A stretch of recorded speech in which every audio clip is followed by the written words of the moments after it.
राज्यात सत्तेत असलेल्या महायुतीच्या समन्वय समितीमध्ये मोठे बदल करण्यात आलेले आहेत। सरकार स्तरावर येणाऱ्या अडचणी सोडवण्यासाठी या समन्वय समितीमध्ये बदल करण्यात आले आहेत। प्रदेशाध्यक्षांऐवजी आता मंत्री समन्वयाचं काम पाहणार आहेत। तिन्ही पक्षांमध्ये समन्वय राखणं आणि वाद टाळण्यासाठी आता मंत्रीस्तरीय समिती काम करणार आहे।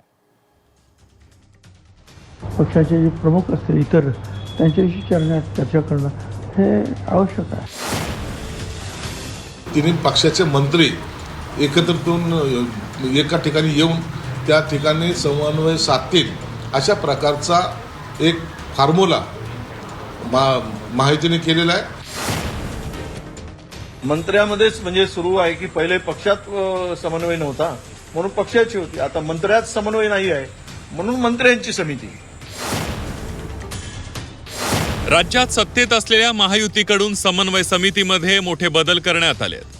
सरकारमधील समन्वय राखण्यासाठी आता मंत्र्यांची समिती स्थापन करण्यात आली आहे। तिन्ही पक्षात समन्वय राखणे आणि वाद टाळण्यासाठी आता मंत्रीस्तरीय समिती काम करणार आहे। सरकार स्तरावर येणाऱ्या अडचणी सोडवण्यासाठी समितीमध्ये हे बदल करण्यात आले।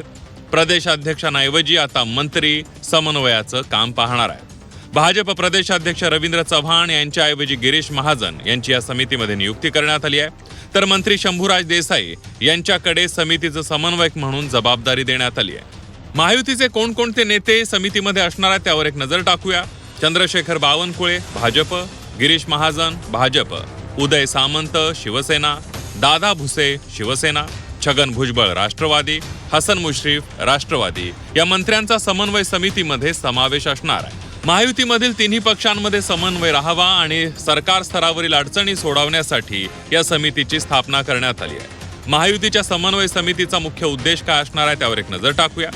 समितीमध्ये प्रत्येक पक्षाचे 2 अनुभवी प्रतिनिधी असतील। पक्षाचे प्रतिनिधी आपल्या पक्षाची बाजू मांडतील आणि मित्र पक्षांशी जुळवून घेतील। नवीन समितीमध्ये मंत्रिपदावर असलेल्या नेत्यांचा समावेश आहे। दर 15 दिवसांनी किंवा आवश्यकतेनुसार तातडीची बैठक घेतली जाईल। जागा वाटपाचा तिढा सोडवणे, प्रशासकीय समन्वय राखणे, निवडणुकांमध्ये प्रचाराची रणनीती आखणे, ज्या ठिकाणी स्थानिक नेत्यांमध्ये संघर्ष आहे तिथे समिती मध्यस्थी करणार आहे। प्रशासकीय कामातील अडथळे दूर करून विकास कामांना गती देण्याच्या उद्देशानं या समितीची स्थापना करण्यात आली आहे। असं मी सुद्धा ऐकलं आहे की बा ही मंत्र्यांची कमिटी आहे, त्यामुळे केवळ मंत्र्यांनी त्याच्यामध्ये जे आहे त्या कमिटीत भाग घ्यावा।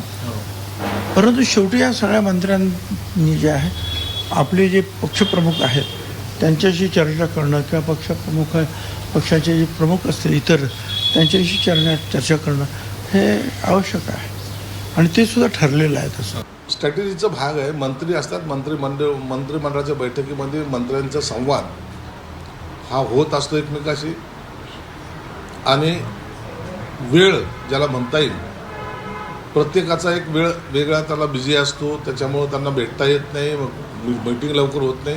हे सगळे गोष्टी पाहून आता जो काही निर्णय घेतला आहे काही तिन्ही पक्षाचे मंत्री एकत्रितून एका ठिकाणी येऊन त्या ठिकाणी समन्वय साधतील अशा प्रकारचा एक फॉर्म्युला महायुतीने केलेला आहे आणि मला वाटतं हा सगळ्यात चांगला फॉर्म्युला राहील।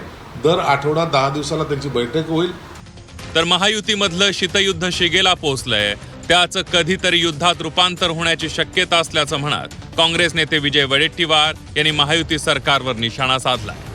मंत्र्यामध्येच म्हणजे सुरू आहे की पहिले पक्षात समन्वय नव्हता म्हणून पक्षाची होती, आता मंत्र्यात समन्वय नाही आहे म्हणून मंत्र्यांची समिती। उद्या मुख्यमंत्री उपमुख्यमंत्र्यांमध्ये समन्वय नाही राहिला तर त्यांची वेगळी समिती।